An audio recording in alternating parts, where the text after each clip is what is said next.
이 세상 가장 아름다운 순종의 눈물,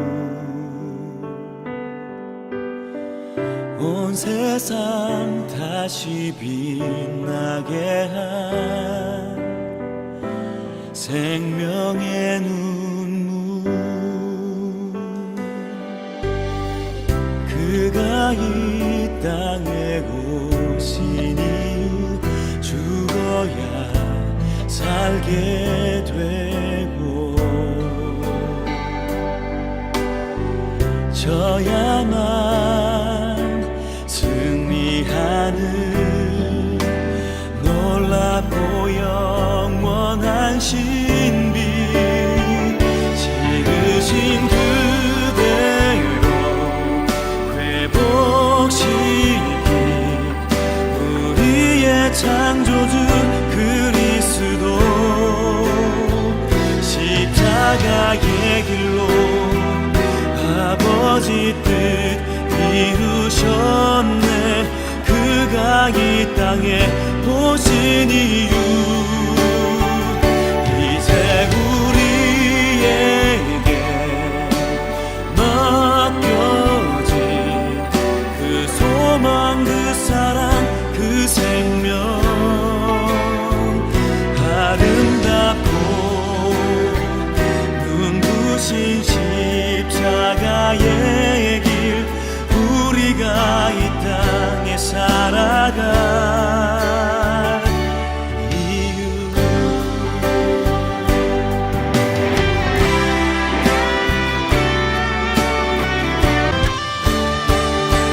지으신 그대로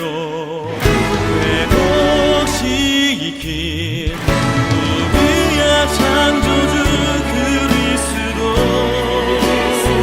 십자가의 길로 아버지 뜻 이루셨네. 그가 이 땅에 오신 이유, 이제 우리에게 맡겨진 그 소망, 그 사랑, 그 생명, 아름답고 눈부신 십자가의 길, 우리가 이 땅에 살아갈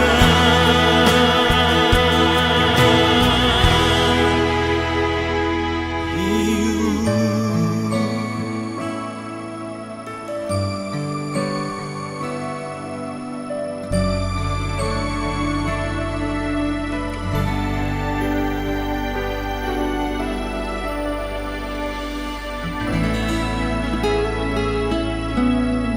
오늘 함께 묵상할 말씀은 욥기 39장 13절로 30절 말씀입니다. 13절, 타조는 즐거이 날개를 치나 학의 깃털과 날개 같겠느냐.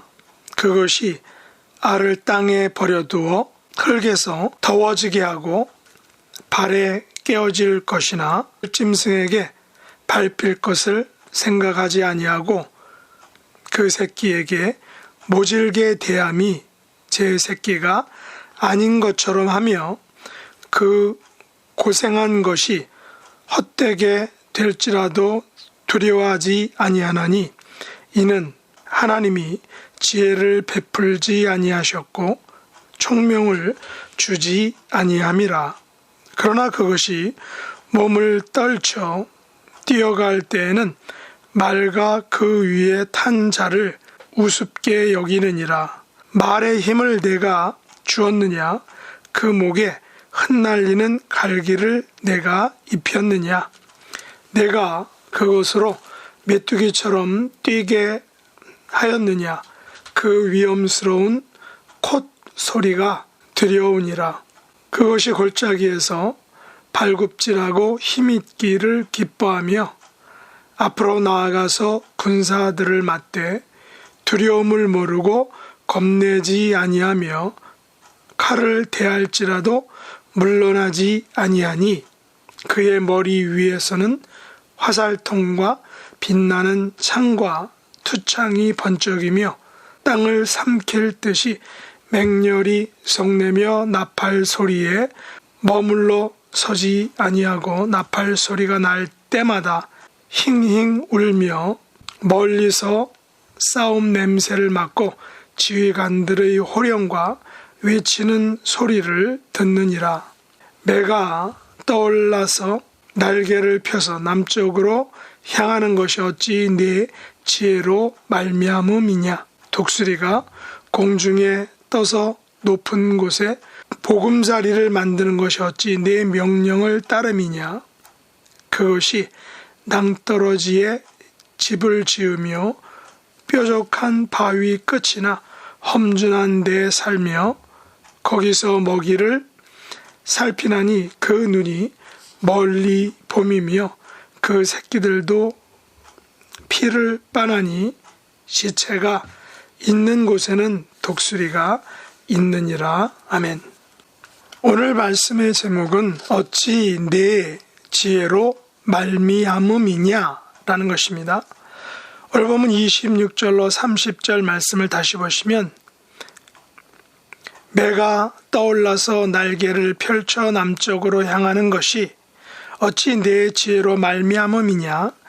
독수리가 공중에 떠서 높은 곳에 보금자리를 만드는 것이 어찌 내 명령을 따름이냐. 그것이 낭떠러지에 집을 지으며 뾰족한 바위 끝이나 험준한 데에 살며 거기서 먹이를 살피나니 그 눈이 멀리 봄이며 그 새끼들도 피를 빠나니 시체가 있는 곳에는 독수리가 있느니라 라고 말하고 있습니다. 하나님께서는 38장에서 욥의 무식함을 지적하셨습니다. 아주 적나라하게 지적하셨습니다. 38장 2절에서 욥에게 이렇게 말씀하셨죠. 무지한 말로 생각을 어둡게 하는 자가 누구냐? 이렇게 질문하신 하나님께서는 자연의 섭리를 말씀하시면서 욥이 자연의 섭리 앞에서 얼마나 무지한지를 직선적으로 말씀하셨습니다. 하나님은 욥에게 땅의 기초와 바다와 구름과 높은 파도와 광명과 흑암, 홍수와 우레와 번개 그리고 묘성, 별자리들과 북두성, 번개에 대해 말씀하시면서 이것들과 비교해 볼 때 인간이 얼마나 연약한지를 깨우치시고 알게 해주셨습니다. 특별히 38장 41절은 하나님께서는 친히 사자와 까마귀 새끼를 먹이시는 분이라고 말씀하셨습니다. 오늘 본문인 39장도 금수교훈이라고 할 수 있습니다. 금수들의 삶의 모습을 통해 하나님의 주권과 능력과 사랑의 돌보심을 알 수 있다라는 것입니다. 하나님께서는 산염소와 그 새끼, 들나귀와 들소, 타조와 말, 그리고 매와 독수리의 모습을 통해서 욥의 무지함을 말씀하고 있는 것입니다. 이 같은 생물들의 창조에서 이들의 모습과 생김새와 생존 환경 속에서 하나님의 주권과 능력과 사랑의 돌보심이 나타나 있다는 것입니다. 하나님께서는 앞장에서부터 욥에게 누구냐, 무엇을 아느냐, 보았느냐라고 매우 직선적으로 물으셨습니다. 이 같은 하나님의 질문 공세에 대해서 욥은 단 한마디도 대답하지 못했습니다. 단 한마디도 대답하지 못하는 것을 통하여 하나님은 욥의 무지함을 지적하신 것입니다. 제가 가진 NIV 주석 성경에 보면 하나님의 공의에 대한 잘못된 견해와 또 올바른 견해를 그림으로 잘 나타내주고 있습니다. 하나님의 공의에 대한 잘못된 견해는 공의나 정의가 하나님보다 높이 있고 더 절대적이라고 생각하는 것입니다. 반면에 하나님의 공의에 대한 올바른 견해는 공의가 하나님 안에 있는 것입니다. 다시 말해서 하나님 자신이 정의의 표준이시며 하나님께서 당신의 힘을 당신의 도덕적 완전성에 따라 사용하시는 것입니다. 그러므로 하나님께서 하시는 것은 모두 공평하며 심지어 우리가 그것을 이해하지 못할지라도 공평하다라는 것입니다. 그래서 우리의 응답은 하나님에게 직접적으로 표현해야 한다라는 것입니다. 오늘 보면 1절로 4절에서 하나님께서 욥에게 이렇게 말씀하시죠. 사념소가 새끼 치는 때를 내가 아느냐? 암사슴이 새끼 낳는 것을 내가 본 적이 있느냐? 그것이 몇 달 만에 만삭되는지 아느냐? 그 낳을 때를 아느냐? 그것들이 몸을 구부리고 새끼를 낳으니 그 괴로움이 지나가고 그 새끼는 강하여져서 빈들에서 크다가 나간 후에는 다시 돌아오지 아니하느니라. 하나님께서는 욥에게 내가 생명의 경이로움을 아느냐라고 물으십니다. 생명의 신비를 아느냐라는 것입니다. 그들이 언제 새끼를 치고 몇 달 만에 만삭이 되며 낳는 방법과 낳는 모습을 아느냐는 것입니다. 여기서 몸을 구부리고 새끼를 낳는다라고 말하고 있죠. 실제로 제가 염소와 사슴이 새끼 낳는 것을 유튜브를 통해 본 적이 있는데 서 있다가 새끼가 조금 나오면 옆으로 눕습니다. 그리고 몸을 구부리며 힘을 주면서 새끼를 낳습니다.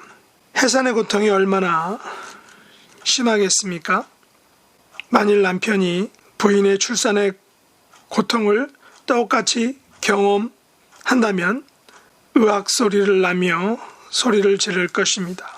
그러니 엄마들이 얼마나 위대한지 우리가 쉽게 알 수 있는 것입니다. 그러나 3절 후반부에 보시면 그 괴로움이 지나가고 라고 말하고 있습니다. 해산의 고통이 이처럼 힘들지만 하나님께서는 그 괴로움을 지나가게 하셨다는 것입니다. 여기서 지나가게 하셨다는 것은 잊어버리게 하셨다는 것이죠. 그래서 첫째를 낳고 둘째를 낳고 또 셋째를 낳는 것입니다. 만일 그 괴로움이 지나가지 않는다면, 잊혀지지 않는다면 더 이상 해산하려고 하지 않을 것입니다. 이것도 하나님께서 주신 출산의 신비라는 것입니다. 요즘 출산 방법 중에 자연주의 출산법이 있다고 하죠. 그 중에 수중분만법이 있는데 수중분만법은 아이가 양수 안에 있는 것이 가장 편하기에 아이가 태어나서 수중에 있는 것이 정서적으로 좋다고 해서 욕조 수중분만을 하는 것입니다. 그때 남편도 함께 들어가서 아내와 함께 아이를 낳는 것에 동참하는 것입니다. 4절에 보시면 그 새끼가 빈들에서 크다가 나간 후에는 다시 돌아오지 아니한다 라고 합니다. 독립하는 것이죠. 새로운 삶을 향해 떠나는 것입니다. 이것은 하나님께서 만들어 놓으신 자연의 질서와 법칙입니다. 사람들도 성인이 되면 집을 떠나 장가도 가고 시집도 가서 독립하게 됩니다. 물론 오늘날 고물가 시대에는 일명 캥거루족이라고 해서 부모님과 오랫동안 같이 사는데 이것도 한편으로는 가족의 소중함을 깨달아주는 그런 계기가 되기도 한다는 면에서 긍정적인 면도 가지고 있다고 볼 수 있습니다. 9절로 13절에 보시면 들소 이야기가 나옵니다. 들소가 어찌 기꺼이 너를 위하여 일하겠으며 내 외양간에 머물겠느냐? 내가 능히 줄로 매어 들소가 이랑을 갈게 하겠느냐? 그것이 힘이 세다고 내가 그것을 의지하겠느냐? 내 수고를 그것에게 맡기겠느냐? 라고 말씀합니다.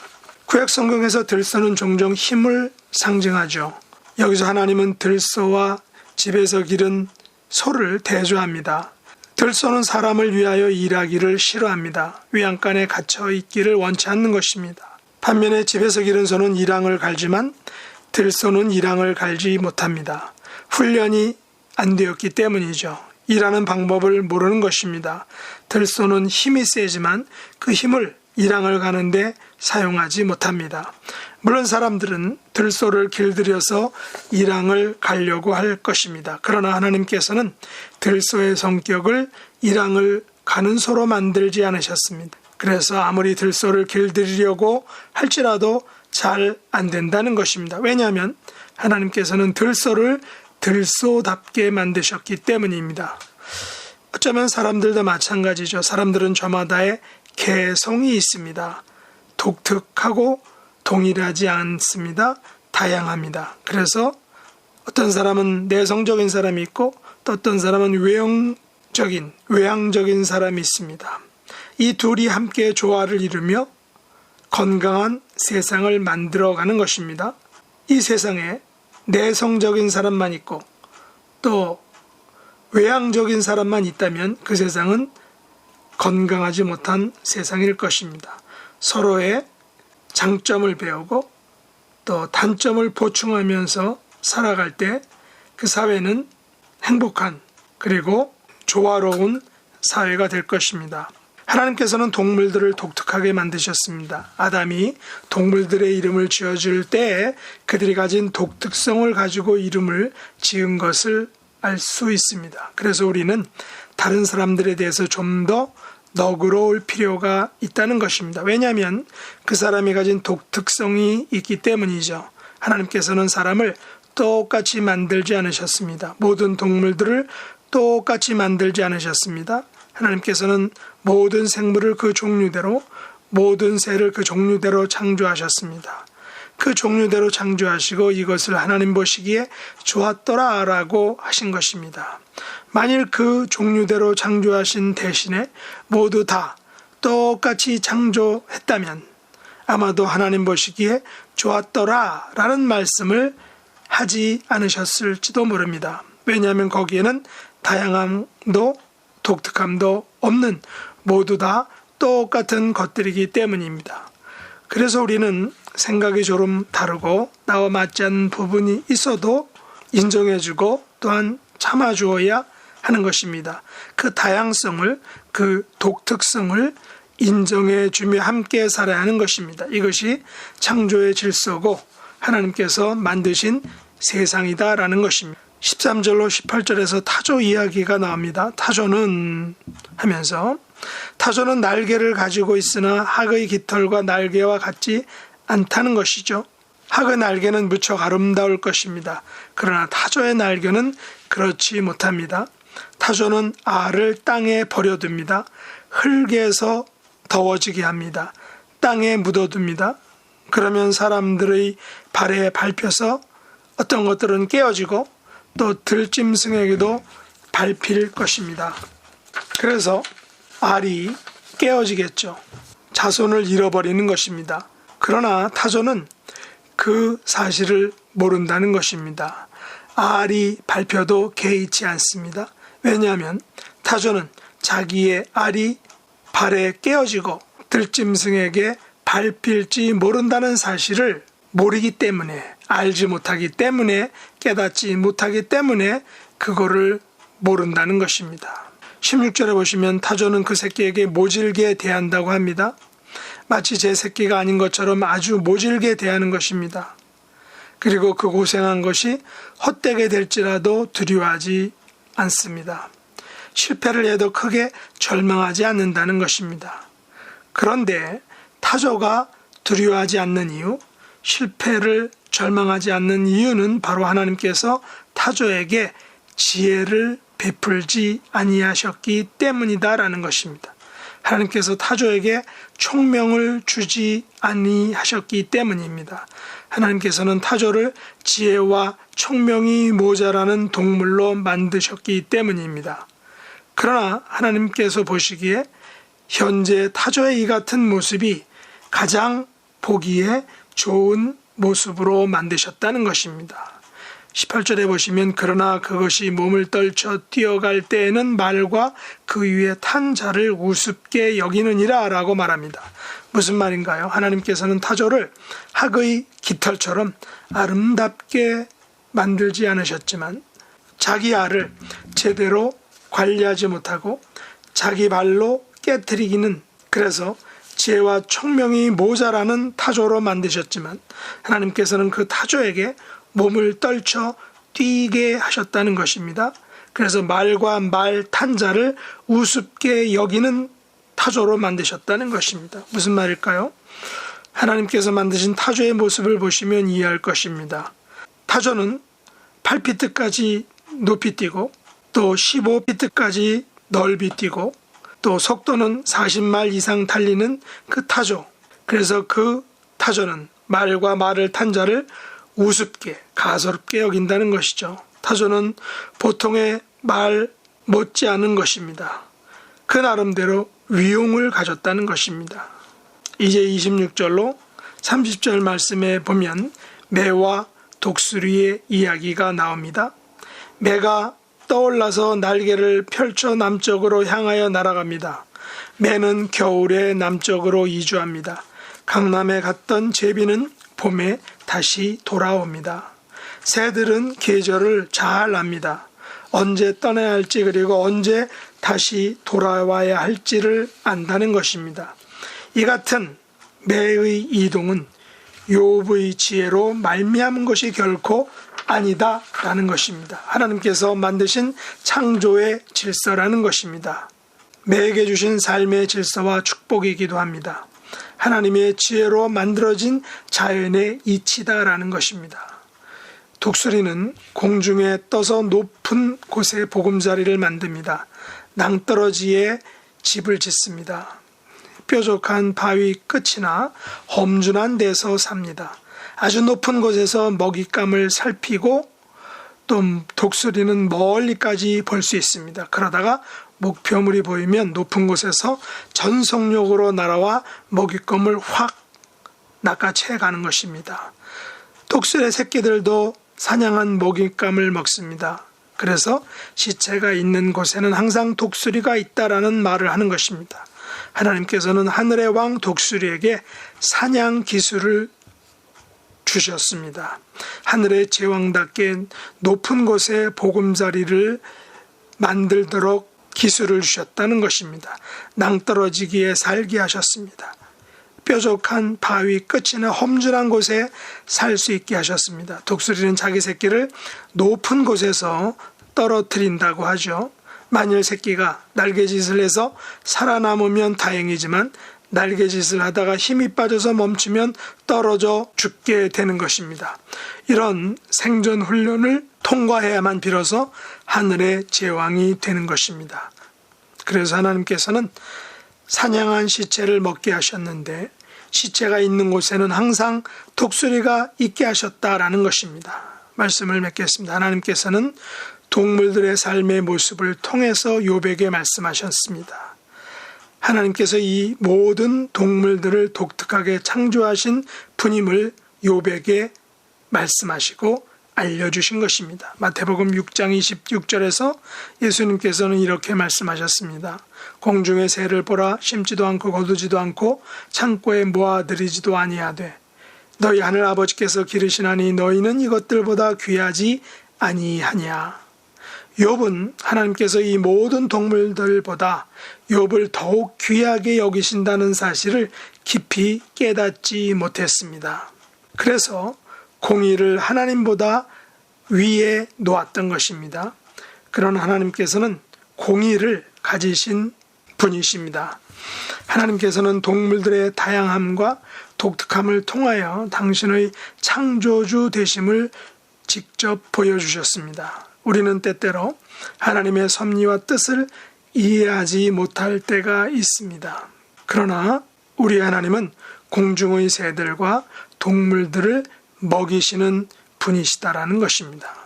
그러므로 우리의 삶 또한 하나님의 손에 있는 것입니다.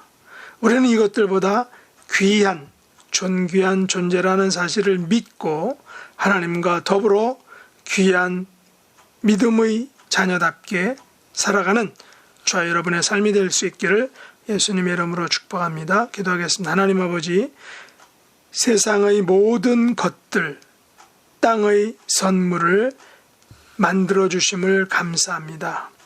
그것들을 통하여 하나님의 지혜와 능력과 창조 질서를 알려주시고 깨우쳐 주심을 감사합니다. 특별히 욥을 이것들보다 더 존귀한 존재로 하나님의 자녀로 삼아주신 것을 감사합니다.